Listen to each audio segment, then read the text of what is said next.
Ameerpet metro station సమీపంలో అగ్ని ప్రమాదం సంభవించింది. కంప్యూటర్ శిక్షణ కేంద్రాలున్న భవనంలో ఒక్కసారిగా మంటలు చెలరేగాయి. భవనం అంతటా దట్టమైన పొగ వ్యాపించడంతో లోపలున్న విద్యార్థులు భయభ్రాంతులకు గురయ్యారు.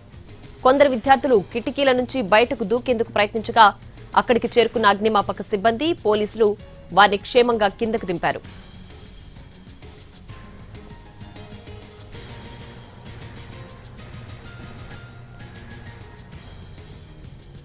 అమీర్పేట్ మెట్రో స్టేషన్ సమీపంలో అగ్ని ప్రమాదం సంభవించింది. కంప్యూటర్ శిక్షణ కేంద్రాలున్న భవనంలో ఒక్కసారిగా మంటలు చెలరేగాయి. దీనికి సంబంధించి పూర్తి డీటెయిల్స్ మా ప్రతినిధి కిరణ్ లైవ్ లో అందించడానికి సిద్ధంగా ఉన్నారు. కిరణ్, ప్రస్తుతం అక్కడ పరిస్థితి అదుపులోకి వచ్చిందా? మంటల్ని అదుపులోకి తీసుకొచ్చారా? ప్రస్తుతం అయితే మంటలు అదుపులోకి వచ్చాయి. దట్టమైన పొగలు వ్యాపించిన క్రమంలో ఒక్కసారిగా విద్యార్థులందరూ కూడా సేఫ్ గా కిందికి తీసుకొచ్చేందుకు పోలీసులు, ఫైర్ సిబ్బంది కూడా హుటాహుటిన ఘటనా స్థలాన్ని చేరుకుని విద్యార్థులందరూ సేఫ్ గా తీసుకొచ్చారు. ప్రస్తుతానికి మనము మైత్రివనం సమీపంలోని నీలగిరి ఈ ఎక్కడైతే ఎడ్యుకేషన్ సంబంధించిన చాలా వరకు బ్లాక్స్ ఉన్నాయో ఆ బ్లాక్స్ వద్ద ఉన్నాము. ప్రస్తుతం ఇదే అంశం పైన జుబ్లీహిల్స్ డీసీపీ రమణ గారితో మాట్లాడదాం. స్మోక్ ఎక్కువగా ఉండడం వల్ల ఈ first floor, second floor, third floor లో ఉన్న ఈ కోచింగ్ ఇన్స్టిట్యూట్స్ కి వచ్చే స్టూడెంట్స్ అండ్ అదర్ షాపుల్లో ఉండే వర్కర్స్ అందరినీ కూడా బయటికి పంపించడం జరిగింది. సో ఇప్పుడు ఫైర్, స్మోక్ అన్ని కూడా కంట్రోల్లో ఉన్నాయి. ఫర్దర్ ఏంటంటే ఎలక్ట్రిక్ షార్ట్ సర్క్యూట్ వల్ల ఇది జరిగింది కాబట్టి ఒక 2-3 అవర్స్ అబ్జర్వేషన్ లో పెట్టి ఏం ప్రాబ్లం లేదు అన్న తర్వాతనే షాప్స్ అన్ని కూడా ఓపెన్ చేయాలని వాళ్ళందరినీ కూడా రిక్వెస్ట్ చేసినాం. వాళ్ళందరూ కూడా కోఆపరేట్ చేస్తున్నారు. సో ఆఫ్టర్నూన్ తర్వాత సిచ్యువేషన్ బట్టి మళ్ళీ మేము వాళ్ళకి చెప్పడం జరుగుతుంది. సో ఎలక్ట్రిసిటీ డిపార్ట్మెంట్ వాళ్ళకు కూడా రిక్వెస్ట్ చేస్తాము. సో వాళ్ళు అన్ని ఒకసారి చెక్ చేసుకున్న తర్వాతనే ఫర్దర్ షాప్స్ ఓపెనింగ్ గురించి ఎవరికి కూడా ఏం జరగలేదు. స్మోక్ ఎక్కువ ఉండే, సో ఇమ్మీడియట్ మా వాళ్ళు అలర్ట్ అయ్యి అందరినీ బయటికి పంపించడం జరిగింది కాబట్టి ఎటువంటి no casualties. First floor, second floor all rooms కూడా చెక్ చేశారు. సో ఎవరికి కూడా ఎటువంటి ప్రాబ్లం లేదు, ఎవరికి ఏం ప్రాబ్లం లేదు.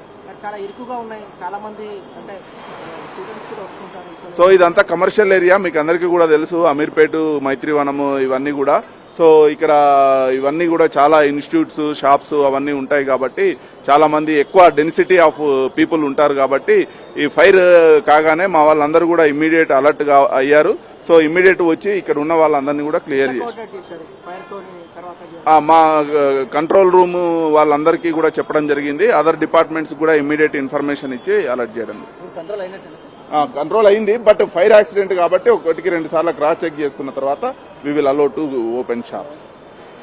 సో ప్రస్తుతం మనం చూడొచ్చు, ఇదే భవనంలో సెల్లార్ నుంచి మొదట పొగలు వ్యాపించాయి. పొగలు వ్యాపించిన తర్వాత మొదటి అంతస్తు నుంచి 2వ అంతస్తు వరకు కూడా ఒక్కసారిగా పొగలు వ్యాపించిన క్రమంలో స్టూడెంట్స్ అందరు కూడా ఎవరైతే క్లాసెస్ అటెండ్ అవుతున్నారో స్టూడెంట్స్ ఒక్కసారిగా వారంతా భయభ్రాంతులకు గురయ్యారు. సో వెంటనే హుటాహుటిన కూడా 100కి డయల్ చేశారు. సో డిఆర్ఎఫ్ టీం అలాగే ఫైర్ సిబ్బంది కూడా ఘటనా స్థలాన్ని చేరుకున్నారు. సో ఇదే అంశంపై మనతో మాట్లాడేందుకు ఫైర్ సిబ్బంది మనతో మాట్లాడారు. ఎట్లా కంట్రోల్లోకి వచ్చాయి మంటలు? ప్రస్తుతం అయితే మంటలైతే కంట్రోల్లోకి వచ్చాయి. పొగలు వ్యాపించిన క్రమంలో దాదాపు 3 ఫైర్ ఇంజన్లు అయితే ఘటనా స్థలాన్ని చేరుకున్నాయి. ఘటనా స్థలాన్ని చేరుకొని మంటలు కూడా అదుపులోకి తీసుకొచ్చాయి. ప్రస్తుతం మనము ఎన్టీ స్క్రీన్ పైన ఎక్స్క్లూజివ్ విజువల్స్ చూస్తూ ఉంటాం. ఇదే స్పాట్ వద్ద ఫైర్ ప్రమాదం జరిగింది. అగ్ని ప్రమాదం ఇక్కడ నుంచి షార్ట్ సర్క్యూట్ కారణంగా దట్టమైన పొగలు వ్యాపించాయి. ఒక్కసారిగా పొగలంతా కూడా ఫస్ట్ ఫ్లోర్, సెకండ్ ఫ్లోర్ కి వ్యాపించిన క్రమంలో హుటాహుటిన స్టూడెంట్స్ అందరూ కూడా చాలా భయాందోళనకు పోయారు. వారిని క్షేమంగా కూడా కిందికి తీసుకొచ్చారు. ఇదంతా కూడా సెల్లార్ లో ఎలక్ట్రిక్ సంబంధించిన బోర్డులో ఉన్న ఈ ఎలక్ట్రిక్ సంబంధించిన షార్ట్ సర్క్యూట్ ఇక్కడ జరిగింది. ఇక్కడ నుంచి పొగలు వ్యాపించాయి. సో మనతో పాటు మాట్లాడేందుకు ఇక్కడ ఉన్న వాచ్మెన్ ఉన్నారు, వారితో మాట్లాడదాం. అలాగే ఫైర్ సిబ్బంది ఉన్నారు, వారితో మాట్లాడదాం. Sanath Nagar, Annapurna and brown sky lift ఈ 3 వెహికల్స్ తోటి రావడం జరిగింది. ఇమీడియట్ గా ఎక్స్టింగ్విష్ చేయడం జరిగింది. ఎంతమంది పిల్లలు మీరు? మేము 40 నుంచి 50 మెంబర్స్ వరకు స్టూడెంట్స్ ని రెస్క్యూ చేయడం జరిగింది. అప్పటికి చాలా మందికి దిగిపోయారు. మేము అక్కడ బాల్కనీ నుంచి ల్యాడర్ వేసుకొని రెస్క్యూ చేయడం జరిగింది. మరి ఎంతమంది స్టూడెంట్స్ ఉన్నారండి ఇన్సిడెంట్ జరిగినప్పుడు? ఉన్నప్పుడైతే 40, అక్కడ ఒక 60 నుంచి 80 మెంబర్స్ వరకు ఉండొచ్చు. ముందు నుంచి కొంతమంది వెళ్ళారు, వెనక కొంతమంది ప్యానిక్ చెంది బాల్కనీలోకి రావడం జరిగింది. ఆ బాల్కనీలోంచి ఇమీడియట్ గా రెస్క్యూ చేయడం జరిగింది. ఇప్పుడు ఇన్స్టిట్యూషన్స్ ఉన్నాయి. ఇది కేబుల్ డక్ట్ అండి, ఇది కేబుల్ డక్ట్ లో ఫైర్ అయింది. కేబుల్ డక్ట్ లో నుంచి పైకి ఓన్లీ స్మోక్ స్ప్రెడ్ అయింది, ఫైర్ అయితే ఏం లేదు. ఓన్లీ స్మోక్ స్ప్రెడ్ అయింది అంతే. దానికి ప్యానిక్ చెందారు స్టూడెంట్స్. పిల్లలు అస్వస్థ గురయ్యారా? ఏం లేదండి, అందరికి మంచిగానే ఉన్నారు. అందరు మంచిగా ఉన్నారు. ఎంతమంది పిల్లలు మీరు rescue 40 మెంబర్స్ వరకు, 40 స్టూడెంట్స్ వరకు చేశారు. ఇప్పుడు పైన ఏం లేదు. ఇప్పుడు అందరినీ క్లియర్, మాకు 10:15 కాల్ వచ్చింది. ఇమీడియట్ గా 3 వెహికల్స్ టర్న్ అవుట్ అయినాయి. ఇది మొత్తం ఎన్ని అంతస్తులు ఉంది, అసలు ఫైర్ సేఫ్టీ మెజర్మెంట్స్ ఉన్నాయి దీనికి? ఇది సెల్లార్, గ్రౌండ్ అండ్ 5 ఫ్లోర్స్ ఉన్నది టోటల్గా. ఇది దీంట్లో ఫైర్ సేఫ్టీ ఎక్విప్మెంట్స్ కనిపిస్తున్నాయి కానీ పనిచేస్తున్నాయా లేవా అనేది చెక్ చేయాలి. చాలా మంది స్టూడెంట్స్ ఉన్నారు, ఏదైనా జరగరాని ప్రమాదం జరిగితే? నీలగిరి కాంప్లెక్స్. నీలగిరి కాంప్లెక్స్ లో అసలు ఫైర్ సేఫ్టీ సిస్టమ్ ఫాలో అయ్యారా అసలు ఉందా? నీలగిరి కొన్ని మాకు ఎక్విప్మెంట్ కనిపించాయి, తర్వాత అవి పనిచేస్తున్నాయా లేవనేది చూడాలండి. అది ఎందుకంటే ఇందులో కంప్యూటర్స్ భవనాలు అయి ఉంటాయి కదా.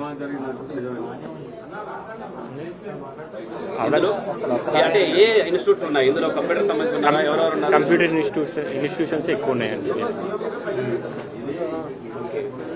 రైట్. అంటే ఇది సో మొత్తంగా పరిశీలిస్తే ఈ మైత్రివనం సమీపంలోని నీలగిరి బిల్డింగ్ ఇది. ఈ నీలగిరి బిల్డింగ్ లో చాలా వరకు కూడా ప్రైవేట్ ఇన్స్టిట్యూట్స్ ఉన్నాయి. ఇందులో ఆ ప్రైవేట్ ఇన్స్టిట్యూట్స్ ఉండడం వల్ల చాలా మంది ఈ కంప్యూటర్ సంబంధించిన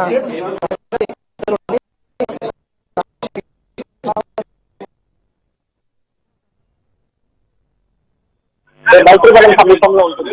సో ఒక్కసారిగా మనం చూస్తున్నాం తెల్లారిలో ఉన్న ఈ షార్ట్ సర్క్యూట్ ఎక్కడైతే జరిగిందో వైర్స్ కేబుల్స్ అన్ని కూడా ఒక్కసారిగా షార్ట్ సర్క్యూట్ కారణంగా దట్టమైన పొగలు వ్యాపించాయి, అలాగే మంటలు వ్యాపించాయి. ఇదంతా కూడా ఫస్ట్ సెకండ్ ఫ్లోర్ వరకు దట్టమైన పొగలు వ్యాపించడం క్రమంలో 1వ అంతస్తులో 2వ అంతస్తులో ఉన్న స్టూడెంట్స్ అందరూ కూడా కిందికి బయటకు పరుగులు తీశారు.